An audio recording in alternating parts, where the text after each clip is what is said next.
Hi guys, my name is Christine and I'm a dating, relationship and personal development coach. And today I'm talking about the 3 phases of relationships.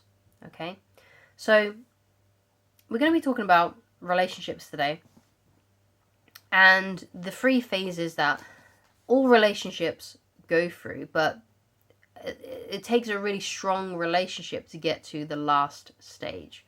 So let's go through these 3 phases. So the first phase is the honeymoon period, where you first meet or you first get married, because you can enter a new honeymoon period at that time as well, when everything is great, right? When you first start dating someone and you first get in a relationship with them, things can be really intense, like, because you're always like hugging each other and touching each other, you're sleeping with each other all the time, you're doing lots of activities together, you're going on lots of dates, you're just all consumed with them, and that they're, you think about them all the time, and everything just feels like really heightened and elated, and you feel great, right? And the honeymoon phase is a lovely, brilliant, precious, divine, gorgeous stage of a relationship, and everybody loves that first stage. So much so, right, that once that stage is over, a lot of people break up just so they can enter a new honeymoon phase with a different person, because that's how good the honeymoon phase is. It's like something that you don't ever want to end, but eventually it does end. There are ways that you can maintain it, which I'll talk about a bit later. So you can keep the honeymoon phase going for as long as possible, or you can reignite it into your relationship every so often. But obviously, when you're young or when you're first new into a relationship, you have less responsibilities. When I first met my wife, I was 25, she was 23.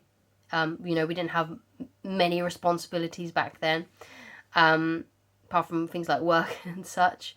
So it's very easy to spend all of your time with that person and to have a great time, and to date each other and to see each other and all those wonderful things, and being, because the relationship's new and fresh, there's novelty to it, so you're still exploring each other, and it's just a very lovely, delicious stage. So after that stage is the trial, what I call the trials stage. Okay, now the trials is when things start to get a little bit complicated. So the honeymoon phase is sort of like simmered down a bit. You're not in each other's pants all the time anymore. You're probably not being quite as affectionate anymore, because the law of familiarity is that the more you spend time with someone, the more you start to take it for granted, and that novelty wears off and you become more used to each other. So it's sort of, things simmer down and you go into this trials period where life experiences happen, like issues with maybe money, getting, figure out marriage, kids, getting a house. So a lot of complicated things may happen, moving houses, those kinds of things. So this is like the sort of like the trials period, and this is where a lot of relationships can end, because when you start to add responsibility and the burdens of responsibility onto a couple, sometimes if the relationship isn't very strong, it can crumble the relationship down and people can split up. And this is where that a lot of relationships end. A lot of relationships end in that trial period. Now, the trial period, when I say trial as if like it's a 7-day trial, I mean trials as in like trials and tribulations sort of thing. Difficulties, things can happen. It doesn't even have to be difficulties. It can be just sort of like adding more pressure onto the relationship.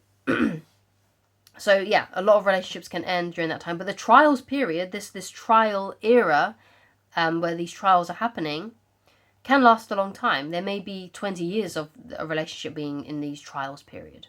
Okay, it doesn't. It depends how long it lasts for each couple. Okay, because some people can be having a lot of issues for a long time. Let's say, for example, a trial issue might be one of them gets ill and is ill for a long time. Let's say like 7 years or something. They get a diagnosis, or they get an injury, and it just sort of whacks them out. Sort of whacks the whole relationship off balance and puts pressure on the relationship. Okay, but so it depends, right, on the relationship and the couple and what's going on. But these trials and tribulations make or break the relationship. Okay, so people that have a good strong foundation and know how to communicate well. They understand the opposite sex. They know how to, like I said, they know how to communicate with the opposite sex. They know how to keep the romance and magic alive long term. They know they continue to treat each other well. If they can still do that during that trial period, during where the trials are happening, yeah, they'll come out of it the other end, okay? Because they know how to communicate and they know how to maintain a happy relationship. Now, if people don't know, when pressure is put onto the relationship during these trials, the relationship can crumble because these people don't know how to communicate with each other. They don't know, because when pressure is put on people act differently, right? So people act more stressed, more quick to anger, right? So if they don't know how to manage those emotions and they don't know how to communicate with their partner, it can come out in very toxic ways, like massive arguments, belittling each other, being nasty little digs at each other, nagging, these kinds of things. So, and that can cause the relationship to crumble, and because as well, like maybe they cheat on each other and think, all the kind of things you can think of that can happen to couples, right? So if things are not healthy and they don't know how to communicate healthily, then things crumble, okay? So that's why I recommend, again, in my book, because I've got a good section in here about relationships and keeping the magic alive long term. And you can get a physical copy of this book on Amazon, Discreet Spine. So it's easy on your, no one's going to know that you're reading it on your bookshelf. It looks nice on your bookshelf. And it's under 100 pages. So it's a quick read. And the relationship section is in here, which you'll be able to read very, very quickly. Okay, so this is chapter 5, Keeping the Magic Alive in Relationships. This is the one for you if you're interested in that. You can go and read it for free on my website. You don't need to sign in. You don't need to log in. It's always going to be there, so it's not going to disappear. You can find it by going to the book.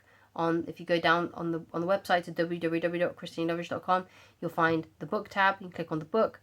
And there's also a menu as well on the side of your screen that you can find, and just click on the book. It'll be there. Like I say, you don't need to sign up. It's just a PDF reader with the book on it. You don't need to do anything, okay? But if you would like a physical copy, you can get it on Amazon. There's also a Kindle version as well, which is significantly cheaper, okay? So after the trial period, then the couple has managed to maintain their relationship throughout that. That is when you sort of go into happily ever after what I call happily ever after maintaining happiness, okay? Because when you get into a relationship, right, and you've landed the person of your dreams, unfortunately, you can't just sit back and relax. You can't. You still have to keep on maintaining the relationship, even when you've gone through all of the trials. Let's say your kids have grown up, you've got married, the mortgage is paid off, you've got no more money pressures, you've got no more other pressures, you're happy in your jobs, or perhaps you're retired now. When things have sort of simmered down and there's less stress on the relationship, that's when you enter the happily ever after maintaining happiness period. Happily ever maintaining happiness, right? So how do you do this then? So this is what I go into in the book. So I've already talked about it a little bit, which is communication. You've got to know how the opposite sex communicates, okay? So if you're a woman watching this, then you need to understand how men communicate, because men communicate differently than women. If you're a man watching this, you need to understand how women communicate, because women communicate a lot differently than how men communicate, okay? So once you understand the communication style of your partner, right, it's much easier then to get them to open up and talk and know what to do, okay? So that's really important. You've got to be able to understand about communication.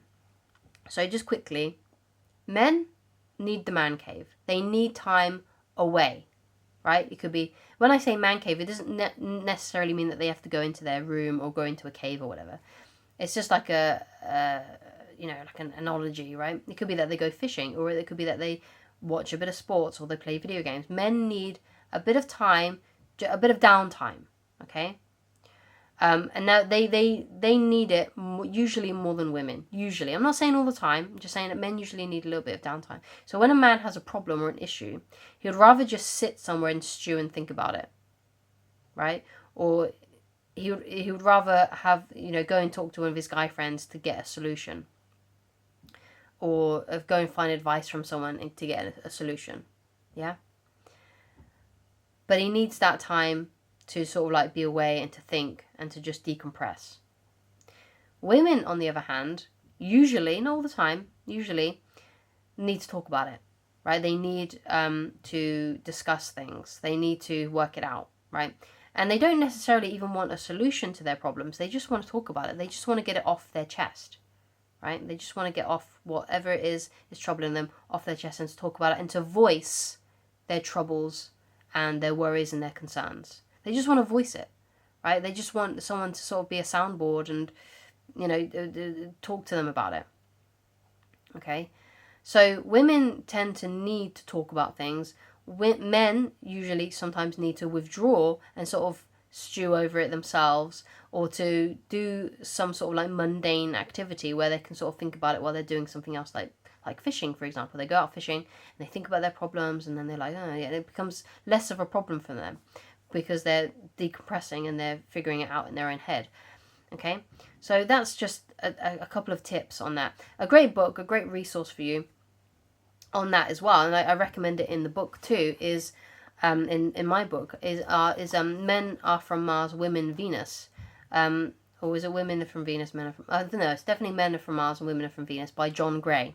Okay, now that is a book chock-a-block full of examples of how men and women communicate differently from each other, and how you can utilize that and use that yourself in your own relationship. There's so many awesome examples in that book, and it's a great book about communication and how different men and women really are when it comes to communication. Okay, so another thing is you want to keep on dating each other. That's a really important one. If you can maintain, you may not be able to do it as much as you did in the honeymoon phase, because obviously if you get responsibilities like kids, pets, work commitments, you're going to have less time, right, to do those things like how you did at the beginning. So the way that you maintain it is you try every so often to go out for a date, and just you two, just doing something together, just doing something that you used to do together when you first started dating. So a really cool thing you can do is you can think back, okay, so what did we do at the beginning of the relationship? What kind of places did we go to? How did we hang out with each other? What kind of activities did we do together? And then what you do is every so often you have the date night, right? And you hear about it all the time about how important date nights are, but they really are, right? Even if you can't manage to do one once a week, try and at least a couple of times a month to go out on a date with your partner.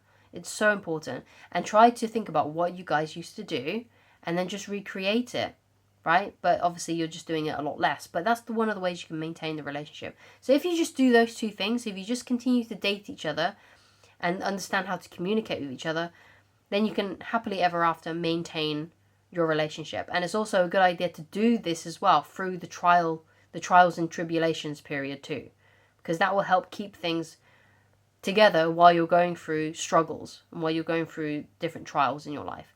Now, what you got to understand about this as well, about these three phases, is that they often repeat. Okay, so it's not just, okay, yeah, you're going to have your honeymoon phase, you're going to have your trial phase, and then you're going to have your happily ever after maintaining. Because what will happen is when you're happily ever after maintaining, is that you may also then suddenly enter a new honeymoon phase for a little bit.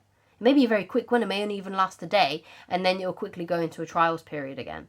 Okay, and then it will, manifest in you have happily ever after maintaining period again. So sometimes you can have these three things just happen in one day, right? But obviously the big typical sort of things that you do see in the lifespan of a relationship is obviously there's a huge honeymoon period to begin with, an even bigger trials period. It's like infinite. Almost, and then there's the happily ever after maintaining period as well. But usually, like I said, these three phases can happen in a period of a day as well, when you're sort of, just living your day-to-day lives. So those are the 3 phases of relationships. Thank you so much for watching. If you'd like to get in touch with me personally and you'd like coaching with me, then please go to I just said that wrong. Let's try that again. www.christinelovage.com, and you can click whichever coaching option works best for you if you click on the coaching tab. So thank you so much for watching. I'll talk to you again very soon. Goodbye.